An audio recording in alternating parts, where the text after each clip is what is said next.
Shri Srimad Divine Grace, Abhay Charanarvinda Bhakti Vedanta Swami Srila Prabhupada ki, Ananta Kodi Vaishnava Vrinda ki, Granthra Srimad Bhagavatam ki, Jai Gaur Premanande. Om Namo Bhagavate Vasudevaya.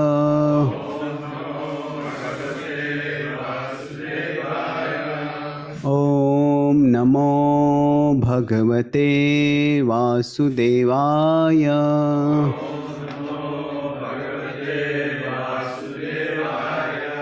Om Namo Bhagavate Vasudevaya.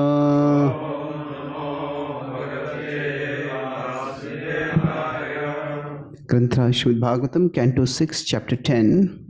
Text 5. Shri Deva Uchuhu Kim nu taddustyajam brahman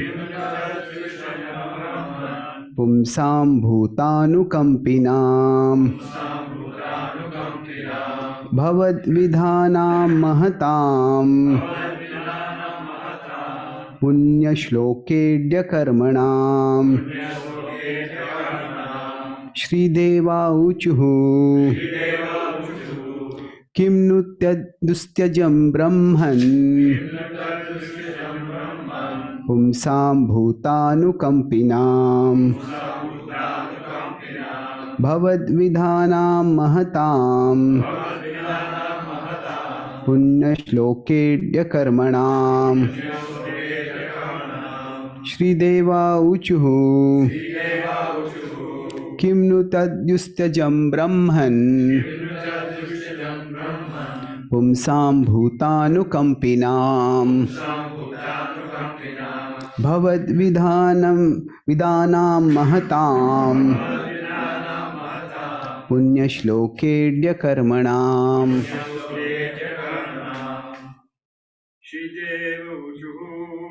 Deva Uchuhu.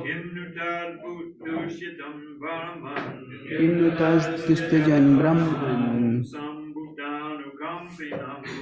Sambhutanukampinam. Bhavad vidhanam mahatam. Punya shlokedya karmanam. Shrideva Uchuhu. Kimnutastustain brahman.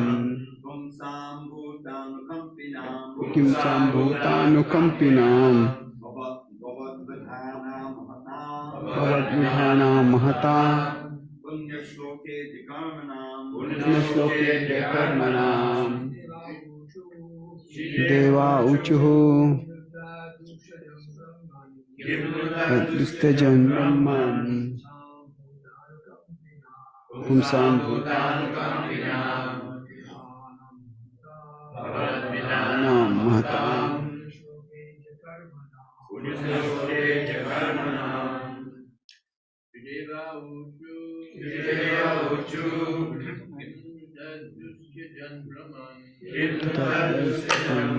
Okay. Sambhutanukampinam. Vidhanam mahatam. Punya karmanam.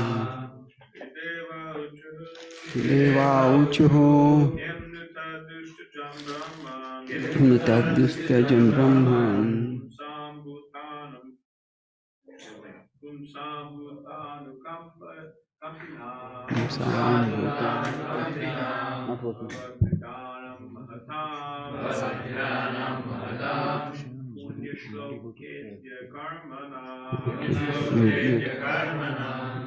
Vaishnavis?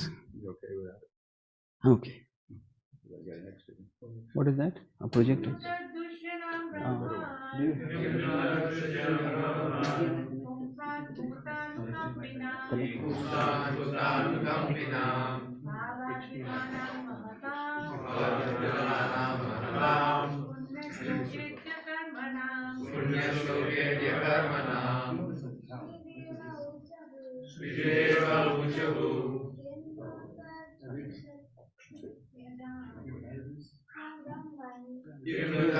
Don't spend time. Don't spend time.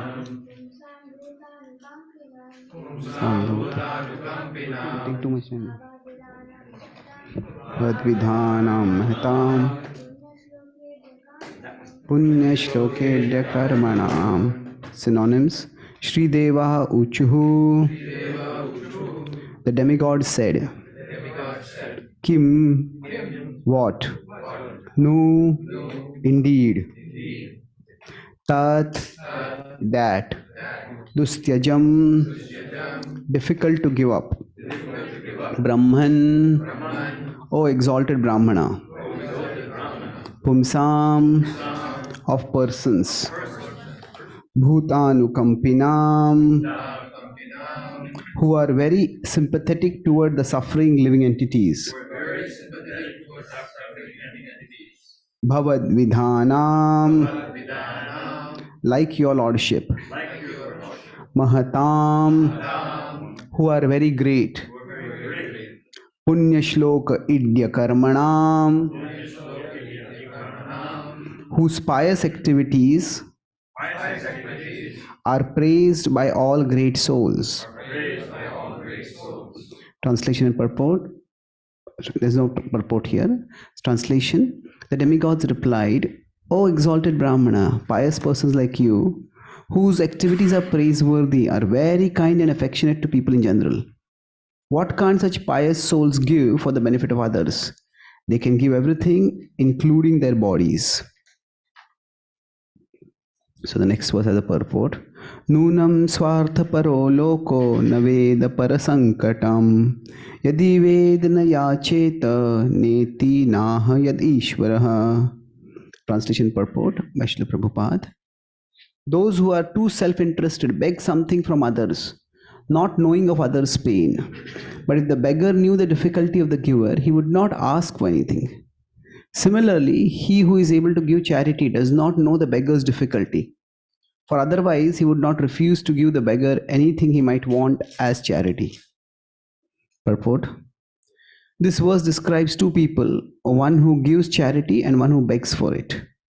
A beggar should not ask for charity from a person who is in difficulty. Similarly, one who is able to give charity should not deny a beggar.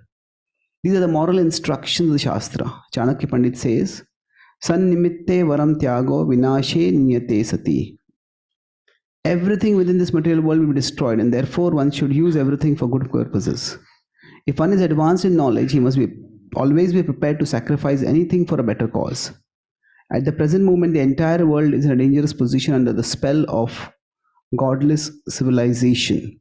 The Krishna consciousness movement needs many exalted learned persons who will sacrifice their lives to revive God consciousness throughout the world. We therefore invite all men and women advanced in knowledge to join the Krishna conscious movement and sacrifice their lives for the great cause of reviving the God consciousness of human society. Okay. Om Ajnanatimirandhasya Jnananjanashalakaya Chakshurunmilitam Yena Tasmai Shri Gurave Namaha.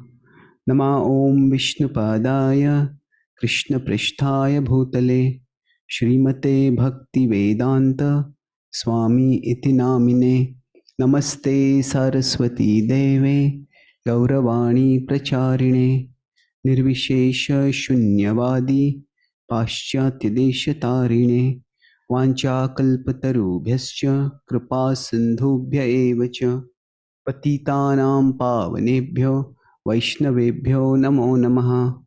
Shri Krishna Chaitanya Prabhu Nityananda Shri Advaita Gadadhara Shrivasadi Gaura Bhakta Vrinda. Hare Krishna Krishna Krishna Hare Hare Hare Rama Rama Rama Hare Hare. Hare Krishna. Are you able to get that on the projector? That also? Normal HDMI or something? Okay, no problem, fine. So, no problem, thank you. So I'm grateful to be here with all of you today. Sorry for the delay in reaching. And so today the pastime of Vritrasur is coming to a central key point where now the weapon which will be used to kill him is being arranged through the guidance given by the Lord. And here Indra has gone to the sage Dadichi. He's telling him, it's quite an extraordinary request to make. Please give up your body so that we can make a weapon out of it. Nowadays, at the most, sometimes some people may ask for some organ donation for organ transplant. But even then, normally it is after a person is dead, you take their organs. Selling organs, it's an extreme measure, and in most cases it is illegal. But for somebody to go and ask somebody else just for their body, that is quite extraordinary. And here, Indra is now speaking virtue. Although his purpose at one level is selfish, he's glorifying selflessness. Oh, one should give charity. Yes, so the principle is saying that. So there are two verses. The second verse where we read, Prabhupada is talking about how in this interaction between the giver and the receiver, the overall interaction should be positive and should have a positive result. If we know that the giver is not capable of giving, then the receiver, the seeker, should not ask from the giver and put them in an embarrassing position. And when the seeker of charity needs, and the giver should not make the receiver feel humiliated. in when the charity is given. So I'll talk about this principle of charity in 4 broad points. Talk about how it is first glorified in the Srimad Bhagavatam. Then I'll talk about why Srila Prabhupada and our tradition has had some reservations about a common expression of charity, that is humanitarian work. I'll talk about it from a Indian perspective, and I'll talk it from a Western perspective also. The reservation, how that reservation is valid. And then we'll talk about how this charitable spirit can be dovetailed in Krishna consciousness. So the first point, charity itself is often glorified in the Bhagavatam. And we see the extent of the charity. Here, there is a request by Indra, who is a Devta. He is asking to give his body. But we will also see later that we have Maharaj Shibi and we have Maharaj Ranti Dev. They are ready to go to any extent, even when they are fasting and even when they are starving, even when it means giving a pound of their own flesh. They're ready to go to great extremes. And they are both glorified over there. In one sense, in this particular pastime, the normal hierarchies are inverted. The Bhagavatam often does this, that the normal hierarchy is that, say, a Brahmana is higher than a Kshatriya. So if you consider the Ambarish Maharaj pastime, there's a classic hierarchy inversion. The Brahmana is higher than a Kshatriya, a Sannyasi is higher than a Grahastha. But in that pastime, we will see that the Brahmana is short-tempered, but the Kshatriya is calm. The sannyasi is not able to control his emotions, but the grahastha controls his emotions. So the Bhagavatam repeatedly shows how bhakti is exalted. So normally charity is given by the Kshatriyas to the Brahmanas. But the Kshatriyas come to the Brahmana to ask for charity. And Adhichi Muni, there's not much description about the greatness of his devotion in terms of what devotional activities he has done, but through his sadhana he has done. But here, his act of sacrifice will be glorious. And the point is that charity is often glorified in the Bhagavatam. And yajna dana tapa natyajyam iti chapare. In the Bhagavad Gita, Krishna says that these activities, yajna, dana and tapa. So in this dana is charity. These purify even the great souls. Pavanani manishinaha. So there is a consistent glorification of charity, which you will find across the scriptures. Now, having said that, charity is considered a very pious and uplifting, recommended, even glorious act. We'll see that Srila Prabhupada often differentiates very categorically between, say, mundane philanthropy and spiritual welfare work. And he sometimes has not a very favorable attitude towards mundane philanthropy. Now, the point is, there is a universal principle, there is a contextual application of the principle. When Srila Prabhupada sometimes seems to be critical of charity, it is not the charitable spirit itself. It is the specific context. If you look at Indian history, India was overrun by Islamic invasion, multiple Islamic invaders for almost 1,000 years, and there was probably a huge amount of pillage and destruction happened. After that, the British came, and now they were more covert. They tried to convert, not by destroying physically the remnants of the artifacts, the symbols of Vedic culture or Indian culture, but by destroying intellectually, by giving misleading interpretations. That worked, but not much. And that is when they decided to use philanthropy as a means for conversion. And in that, they were enormously effective. So, educational institutions, orphanages, hospitals, these were all used to overtly or covertly induce people from the Vedic path to give it up and take up Christianity. And there were some Indian leaders, there were many Indian leaders, if you see in the time of Indian independence, they were a combination of political and spiritual. So they were considered spiritual leaders, but they were also very actively interested in politics. So in Bengal, there was one such leader.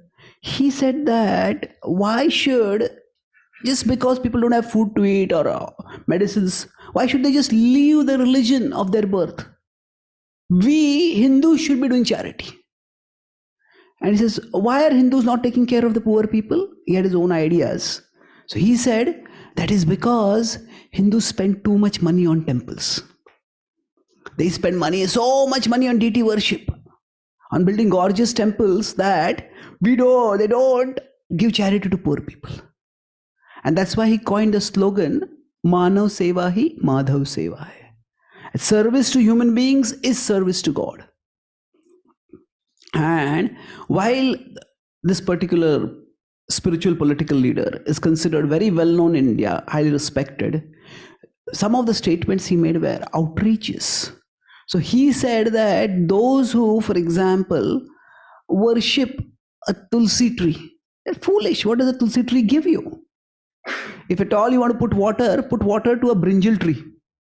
You'll get something to eat. What is that? Eggplant.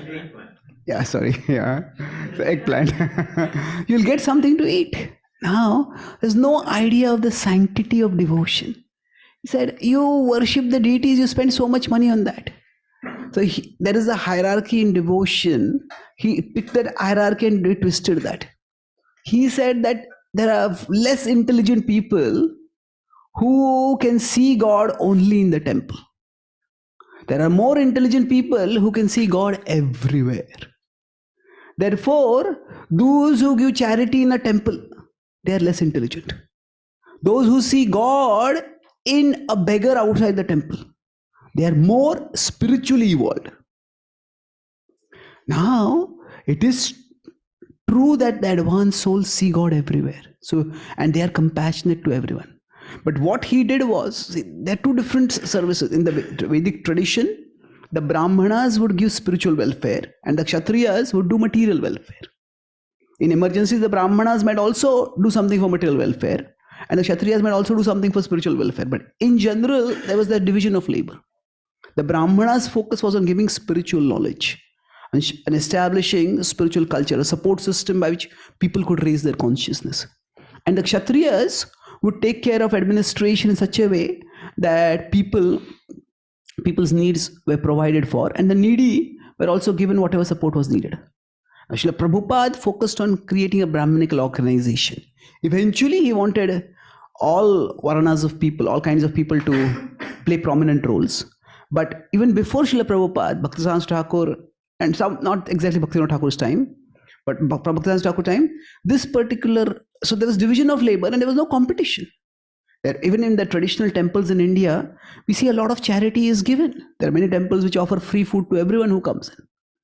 So the point was devotional service and social service. They are two different things and both of them can go in parallel. And they are done by different groups of people. So Brahmanas, they focus primarily on establishing devotional service. But within this particular idea, this was of course a Mayavadi teacher, an impersonalist teacher. His idea was not only devotional service and social service are competitors, but actually social service is a superior alternative to devotional service. Worshipping the deities is for less intelligent people. Not just less material, but less spiritually evolved people. And going out and doing philanthropic work, that is for more spiritually evolved people. So this would have struck at the foundation of bhakti. And that's why Bhaktivedanta Thakur and Srila Prabhupada both were very strong in criticizing this. So he had dozens of statements like this. He says, for a growing child, why should a school spend its valuable money on purchasing Bhagavad Gitas? The school should spend on having a big football ground. Now, why should football and Bhagavad Gita be in competition? See, generally, whenever two things are brought in competition, there is quite likely an intent of emotional manipulation. Any activity we can compare with something else. Now, some people may say, okay, India, why you spend so much money to build a big temple? Why don't you feed the poor? Well, we could ask this question, why does Bollywood spend so much money on making movies? Why does India has the world's wealthiest cricket Premier League? The amount of money that is spent on IPL in India, that money can 1 year, not even 1 year, actually the IPL lasts for less than around for 50 days. The amount of money that is spent in 50 days on cricket, actually that can feed all the starving people, not of India, of the world for 5 years. It's astronomical amount of money. Only I think the basketball in America is more expensive, is funded more. It's huge. So you can compare any two things and then put that thing in bad light. So the idea was comparing devotional service with social service was a tool to minimize devotional service, to denigrate deity worship, to denigrate now deity worship and bhakti is not just one isolated activity. That activity actually purifies the heart. That raises the consciousness of people. And those who have become purified, they will naturally become less possessive. They will want to help others. And Srila Prabhupada himself, he said that we want people around our temples to not go hungry. And that's why we had the Food for Life, the programs which Srila Prabhupada started. So it is not that devotional service has to be at the cost of social service. The two can go together. In fact, if devotional service is done properly, generally we talk about two things. There's the giver of charity and the receiver of charity. So the giver of charity, why is somebody not giving charity? That is because they're possessive, that is because they're greedy, that is because they're materialistic. And bhakti actually raises their consciousness. It raises the consciousness, people become more spiritual, more selfless, less possessive, then they're more likely to also give charity. So that's one side of the equation. The second part is that now while charity was recommended or charity was glorified within India from the spiritual perspective, there is also a political ideology which institutionalizes this kind of wealth transfer. And that is the leftist ideology, socialism and its more extreme version, communism. Now the left says that basically all problems in society, or if there is poverty, it is not the responsibility of the individual, it is the responsibility of society. That society has created such inequitable condition. These kids don't get education, they come from they are in broken families, they live in a high crime area, and because of which they eventually grow up and become criminals. And they have been discriminated against, say, particular races, particular social groups. In America it may be race, in India it may be caste. Particular groups have been discriminated against for a long time, and therefore the way to end past discrimination is by institutionalizing present discrimination of the opposite kind. That means in the past, say in India, lower castes were discriminated against. So what do we do now? We discriminate against the higher castes in favor of the lower castes. So in many educational institutes, in many government jobs, for example, in India it is called a reservation policy. In America it is called affirmative action. So the idea is that there is reverse discrimination. And the result of that, for example, in India, is that some of the best talent from India has left India. Many of the people who are from Brahminical families in the past, especially South India, they've just immigrated to other parts of the world. So the other part is, when this transaction is to be successful, one is that the giver should be having a charitable spirit. But the other is the receiver needs to have a responsible spirit. If the receiver is not responsible, Srila Prabhupada often talks about it, that if an alcoholic is given money, they're not likely to use that alcohol to actually get their needs. They will just use it to drink more alcohol. So the problem is not just that there are people who do not have resources with them. That is, people don't have the responsible attitude to use what resources they have properly.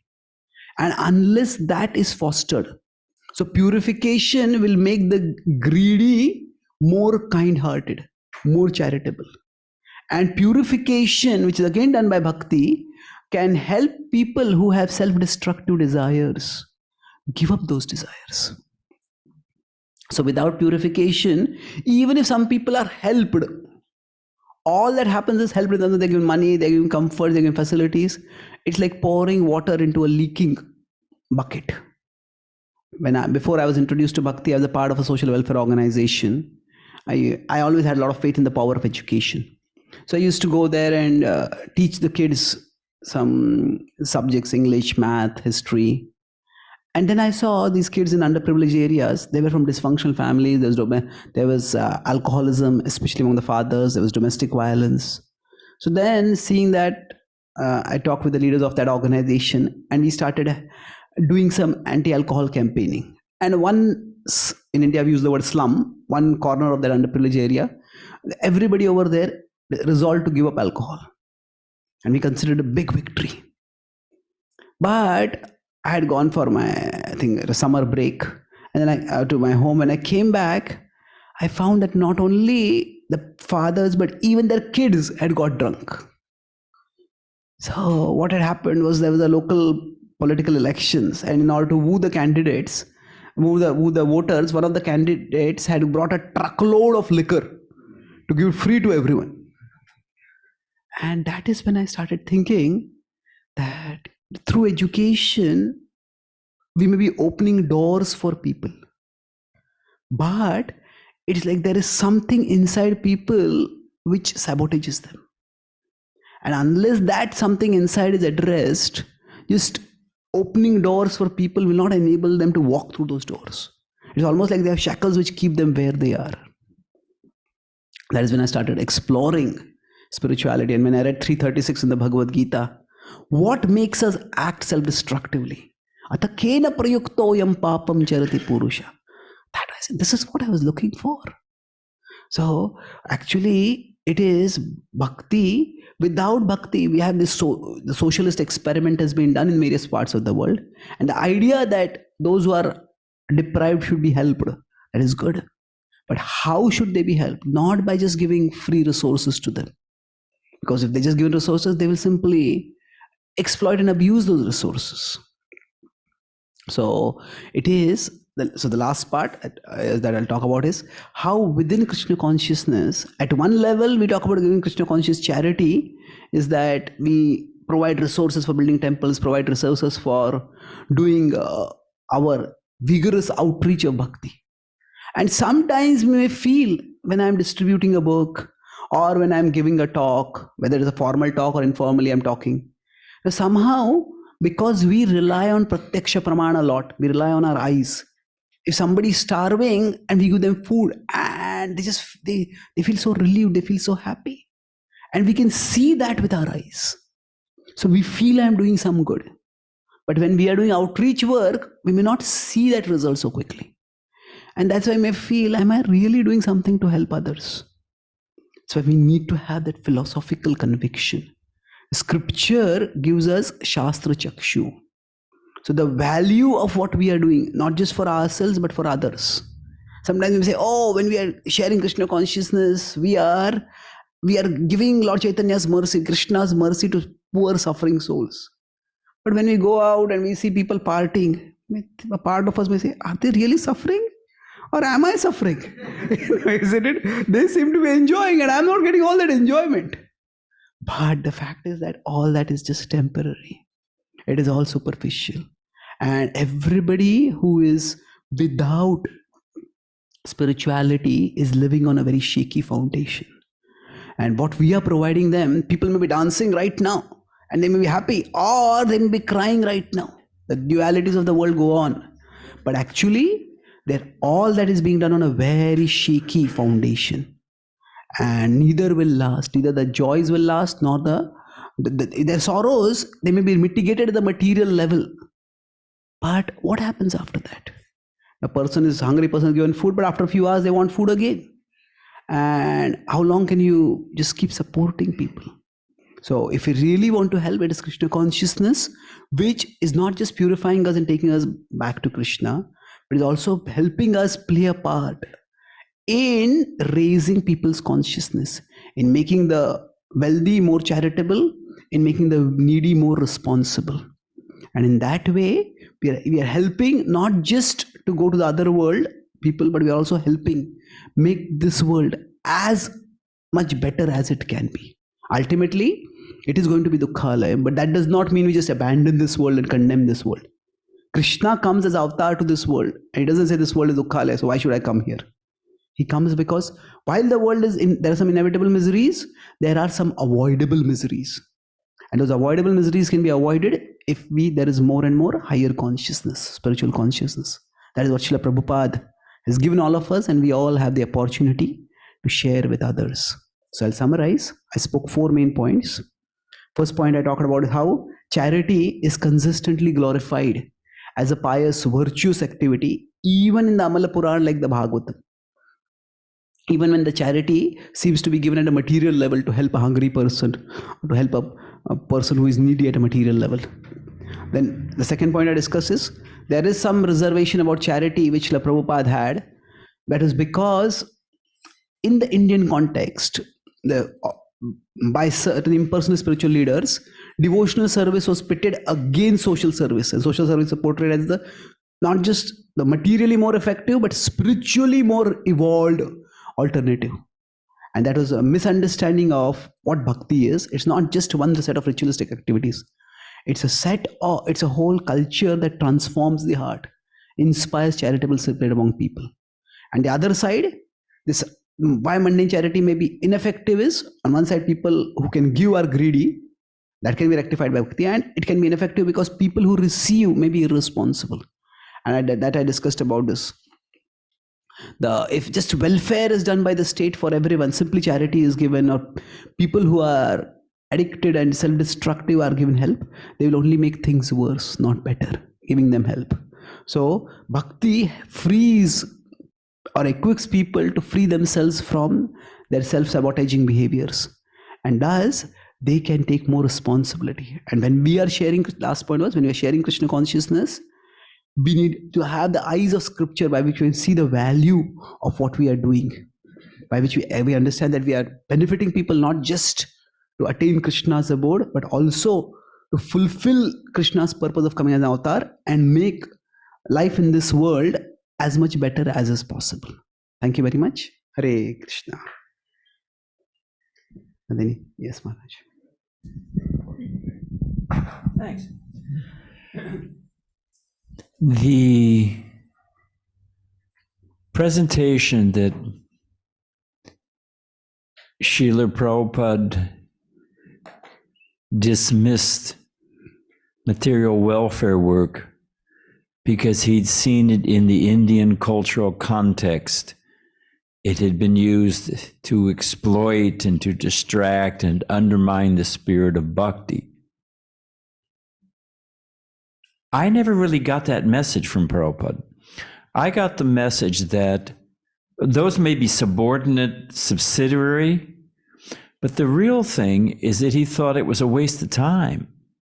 That the real focus, it was a palliative. It helped people miss the real point. That the real point is this world is temporary, and you can never really solve the problems here, and you're going to die, and the real goal is to go back home, back to Godhead. If you really want to help somebody, you don't make them comfortable in a sinking ship. You get them off the ship to solid land.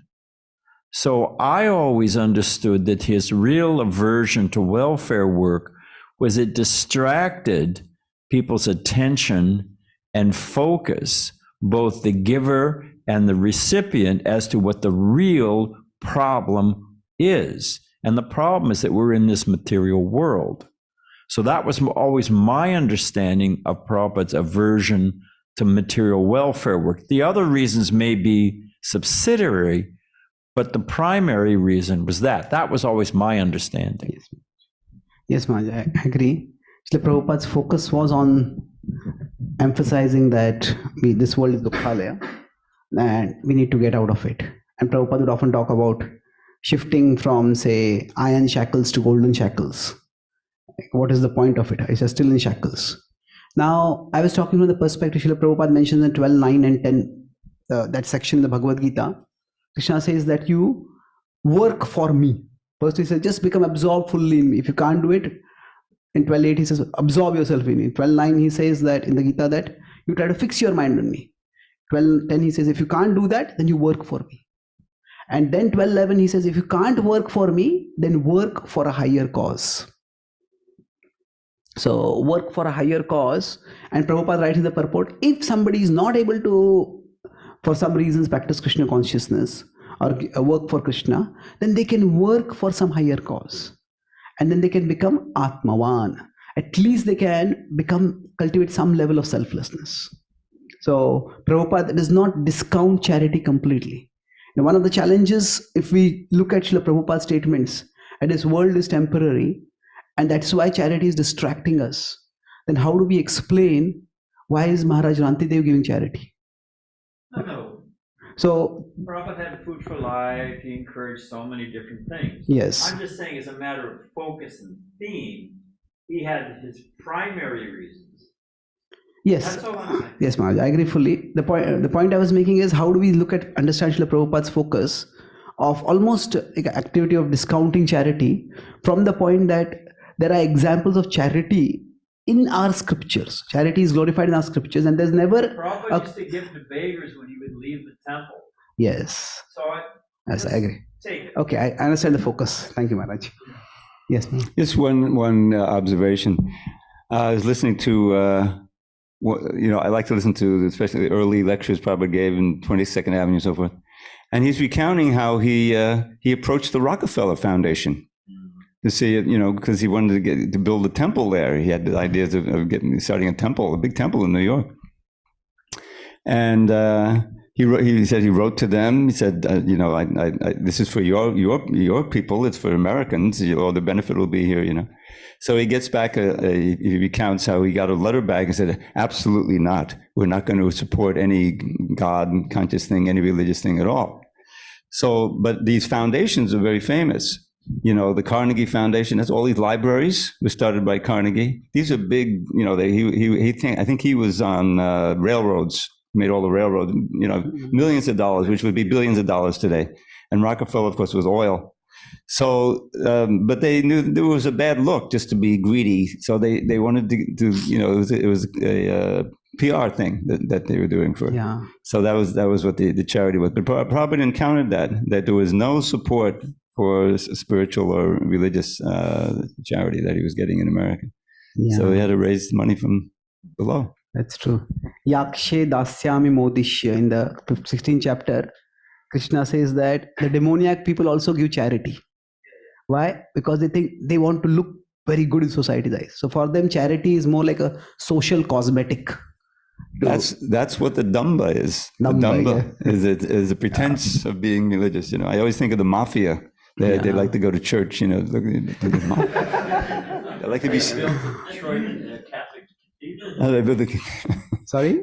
They built a cathedral in Detroit. The gangsters. We're very, very nice. There's one social welfare organization, aggressively secular atheistic. Their slogan is God in double quotes. God sends disasters, we send relief. So, Hare Krishna. Yes. I was just in Italy, and some devotees, they went to Sicily to distribute books, and I said, well, they distribute books to the mafia? I said, oh yeah, they take books, and they, before they do their crimes, they go by the church and they do their prayers to buy. Yeah, sometimes there's not much change of the heart, and nor is the change of the heart emphasized. At some traditional temples in India, they have some wealthy donors, and they may be doing all kinds of things. But then there are donors of temples who are running big slaughterhouses, cow slaughterhouses. The temple leaders, I'm not talking about ISKCON temple, other traditional temples, they don't speak one word because they're getting the money. So then then that actually the temples are not fulfilling the purpose of changing people's hearts. So that is not at all how temples are meant to be. Thank you. Yes, please. You were mentioning about reverse discrimination in India, having to do with the castes. A very good friend here in San Diego, he's a retired cardiologist from South India, Dr. Prabhu. And he was telling me in South India, he and his brother went to medical school, and they were discriminating. They didn't want Brahmins, didn't allow Brahmins, or didn't want them, but they had to be, careful how they were doing it. So, and of course, they passed all the exams, but there was one thing that the school put in there was weight, because Brahmins are skinny and scrawny and don't have much weight. So they figure if they set a weight thing, Brahmins wouldn't get in. So he told me what his mother did. They sewed sand into all the seams of their clothes when they went in for registering, so they weighed enough. And that's how he got into medical school. Pretty wild. Huh? He's pretty thin. Dr. Prabhu is a prominent cardiologist for many years in San Diego, but that's how he got in. They had to figure out some way to make the weight, because they figure Sudras and other less than Brahmins would be stockier and weigh more. So let's put a weight here so that these skinny Brahmins can't get in. It didn't work. True. His mother figured it out. And my father worked in the Indian government. So he was quite competent, but he rose up to a particular position, and people who joined about 5-10 years after he was subordinates, they eventually rose to higher positions, because not just in recruitment, but even in promotions, they have reservations. And then that affects merit quite adversely eventually. Because one implication that the world is a tough place, that means to deal with the real problems of the world at whatever level they need to be dealt with, we need people with competence. So the presumption that based on a particular caste or a particular grouping, people should rise up, that actually the assumption over there is hierarchy is only because of abuse of power. And the people on the top of the hierarchy are exploitative. That's why we have the hierarchy. But no, it can also be hierarchy of competence. Those who are at the top are there because they are good at that field. Now, we can't always assume that it's always competence, but we can't always assume that it's always power only. So we need people to rise based on competence. And that is unfortunately didn't happen in India. And that's why many of the competent people in India came to America. And now the same thing is happening. For Indians, if they want to get Indian kids, they want to get into Ivy League, they will need a CGPA of 4.9, even 5. And kids from other denominations, even if they have other ethnicities, they have a denomination of 4 or 3.9, they can very easily get in. Because here the word uses diversity quotas. So there was a court case done by Indian and Chinese against those believers, MIT. It's still going on because Indian kids, in these Ivy Leagues, they keep their criteria secret. They don't exactly tell, because in India, it's very transparent. This is the cutoff point. If you're 99.6 percentile, everybody above gets, everybody below doesn't get. But here the criteria for admission, they say we have a lot of criteria, and they don't reveal the criteria. But the point is, there was one Indian who was a dark complexioned. So he impersonated as a black, and he got in. Yeah. He got into medical school, and then he was in medical school for 2 years. Then he left and he wrote a book about how he got into the medical school. So that's unfortunate. Sometimes the discrimination just happens. Okay. Yes, sir. A little question, and I know we're running out of time here. Yeah. And that is this, Prabhupada would always talk about the Daridra Narayan. And that suddenly made sense that, if he's Daridra Narayan, I can worship Narayan by giving charity to this poor person. Yes. That's the whole idea. Exactly, that's right. And he said, not only is it we can worship Narayan by giving charity, but if you worship Narayan as a Daridra, you are more advanced than if you worship Narayan as a deity. Yeah, that's a big thing. So that was dangerous. Yes, last point, yeah. Hare Krishna Prabhuji. So you were talking about how the person who gives must be generous, but the person who receives must be responsible. And many times when in our Sankirtan movement, I mean, there's just from personal experience, we are giving, but the person may not even care about what we are receiving, what they are receiving, how invaluable it is. So in this pastime, Dadichi still gives his bones, even though he has realized that Indra's intentions are not very pure. So does that give license to devotees to still keep giving instead of making that intelligent discrimination of who to give to and who not to give to? Okay, so quick, I'll try to answer quickly. So, Indra, if you see from a bhakti perspective, he often falls short. His bhakti is not very strong, and he sometimes falls to sensuality. But Indra, in his own way, is doing the job of Indra well.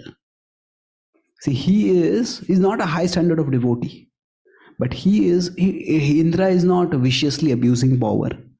Indra is, so in one sense, Dadichi is giving charity. Indra is not irresponsible in the sense of abusing the wealth of heaven for purposes purposes of harming others. He's sensual, but in one sense, it's sensual within the boundaries of dharma as are defined for the residents of heaven.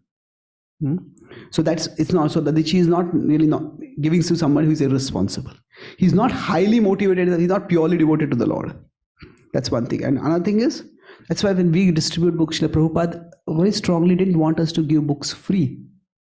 Because when people give some money, that itself means they are giving something that is important for them. And then to that extent, they are likely to read books.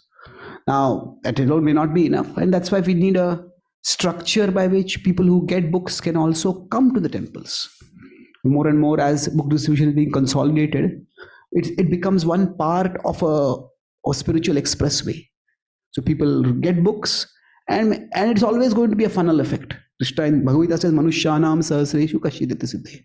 Of thousands, few will endeavor, and out of few who endeavor, some will come to know me. So like that, we plant seeds through Rath Yatra, to Sankirtan, through book distributions. Then some will come forward. But at least for those some, we have a pathway. Then we are giving to responsible people in the sense that they are sacrificing something for that. In that extent, they are valuing it. And so just giving books free is something where that might not be the best thing. They will not really value it at all. And then what is its value?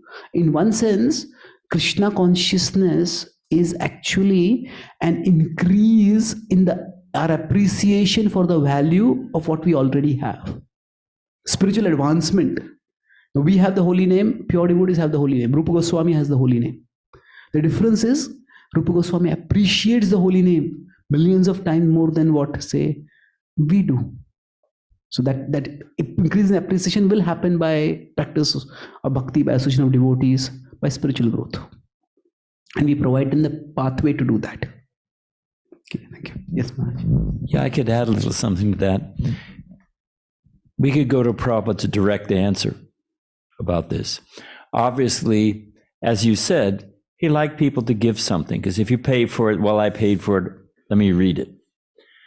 But also, there were people who gave donations and would throw books away. We're not advocating that. But Prabhupada, when asked this exact question, just like you, Prabhupada said, when you drop bombs, not every bomb hits a house. That was Prabhupada's exact analogy. So Prabhupada said we should give just get the books out. Just get the books out, because someone will read it. And if we're too mental about this person, that person, this, that, we have no idea what's actually in people's hearts. We haven't actually, there's so many times somebody gives a book who's completely disinterested. They leave it on a bench. Somebody comes sweeping the sweeper in the park, says, oh, what's this about? And he becomes a devotee. So we have a deep, profound confidence in the power of the book and Krishna, who's directing the wanderings of all living entities.